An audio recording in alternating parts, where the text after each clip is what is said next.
Festus jolted awake, drenched in a cold sweat.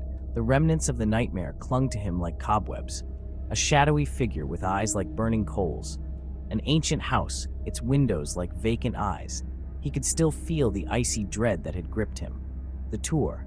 It was going to be dangerous. He could feel it in his bones. Festus tried to shake off the nightmare, but it refused to release him. He glanced at the clock. 3 a.m. Sleep eluded him now, replaced by a growing sense of foreboding. Festus got out of bed and walked over to the window. He stared out at the darkness, his mind racing. He had to warn his friends. The morning sun did little to dispel the unease that had settled over Festus. He found his friends gathered, buzzing with anticipation for the day's adventure. The annual university trip was always a highlight, a chance to explore historical sites. This year, it was the infamous Blackwood Manor.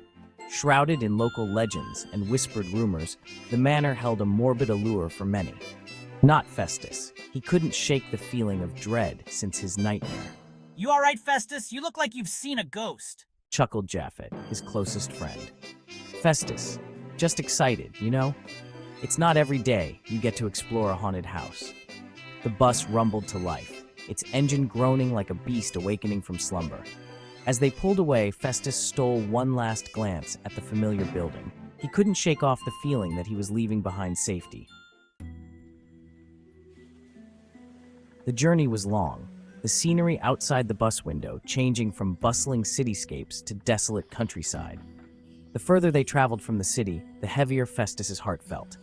The bus driver, a grizzled old man with eyes that seemed to hold ancient secrets, took a detour.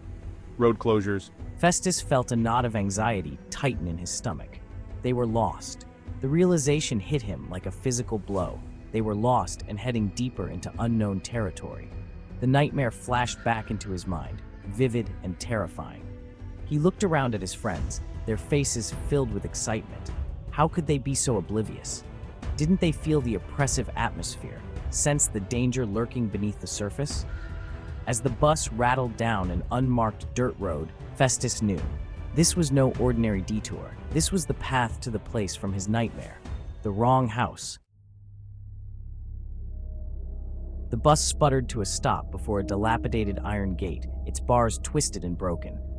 Blackwood Manor loomed beyond, a Gothic monstrosity of crumbling stone and shadowed windows. The students erupted in excited chatter, eager to explore the mysterious manor. Festus, however, felt a chill run down his spine. The house stood exactly as it had in his nightmare, menacing, foreboding, evil.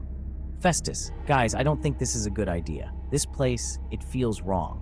His words were met with laughter and playful jabs. "Scared, Festus? Don't worry, I'll protect you from the ghosts." Japhet chuckled, slinging an arm around his friend's shoulder. Festus tried to explain, to make them understand the fear that clawed at him, the sense of wrongness that permeated the very air. But the words wouldn't come. He felt helpless, trapped in a nightmare he couldn't wake up from. They were walking into a trap, and they were blind to the danger that awaited them. The old wooden door creaked open as if groaning in protest after years of being shut tight. A musty odor wafted from within, a mixture of decay and something vaguely unsettling. As the students stepped inside Blackwood Manor, the air grew heavy, thick with an unnatural stillness. The sunlight seemed to shy away from the windows, leaving the interior shrouded in an unsettling gloom. Festus's heart hammered against his ribs. He scanned the shadows, half expecting the shadowy figure from his nightmare to materialize before him. He felt a presence in the house, something ancient and malevolent, watching their every move. Screaming often. Suddenly, a blood-curdling scream pierced the air. It was Mary, her face contorted in terror, pointing a trembling finger at the door. The door had slammed shut with a resounding boom, plunging them into darkness. Panic seized the group. They were trapped. The students huddled together in the darkness, their fear palpable. The silence was broken only by their panicked breaths and the frantic pounding on the locked door. "We're trapped. Help. Someone, please." Their pleas were met with an eerie silence. The darkness seemed to press in on them, suffocating, filled with unseen eyes. And then a voice, low and guttural, slithered from the shadows. Welcome, children, to my humble abode. A chill ran down Festus's spine as he saw him emerge from the shadows. Baba Kishoka, the village's infamous witch doctor, long rumored to have vanished into thin air. His eyes, like smoldering embers, fixed on the terrified students. A cruel smile played on his lips, revealing teeth filed to sharp points. You have wandered far from the light, and now you shall face the darkness. Fear, raw and primal, gripped Festus's heart as Baba Kishoka stalked closer, his eyes glinting with malicious glee. They were trapped with a creature of darkness, a being whose power reeked of ancient evil.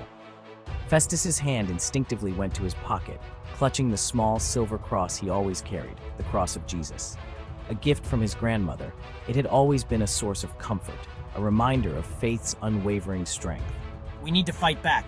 We can't let him win. Festus nodded, his gaze fixed on the cross. He remembered his grandmother's words, whispered on her deathbed. Faith, Festus, it's your shield and your sword. He knew what he had to do. Festus stepped forward, the silver cross clutched tightly in his hand. You will not win, Festus's voice, though laced with fear, held a newfound resolve.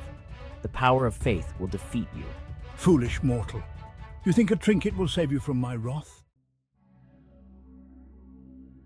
While Baba Kishoka mocked Festus's faith, a daring plan began to form in Japhet's mind. He had always been the pragmatic one, the strategist who relied on logic and quick thinking. He knew that against a being like Baba Kishoka, ordinary means wouldn't be enough. Festus, distract him. I have an idea. Festus, his gaze locked on Baba Kishoka, nodded curtly. He had to buy Japhet time. But how? Taking a deep breath, Festus raised his voice, channeling his fear into defiance. Festus, you claim to be powerful, Baba Kishoka, yet you hide in shadows preying on the weak. Baba Kishoka snarled, his eyes blazing with fury.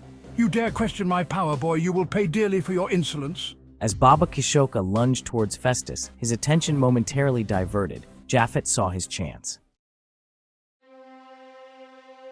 Baba Kishoka, enraged by Festus's defiance, lunged. His clawed hand shot out, aiming to silence the young man forever.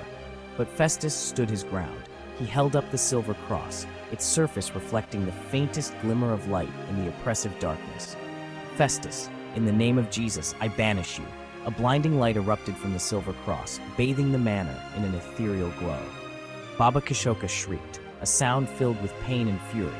He staggered back, shielding his eyes from the radiant light. The shadows that clung to him writhed and recoiled as if burned by the pure energy. Japhet watched in awe as Festus, empowered by his faith and the sacred relic, held the monstrous Baba Kishoka at bay. He knew he couldn't let this opportunity slip away. This was their chance, their only chance to escape the clutches of darkness.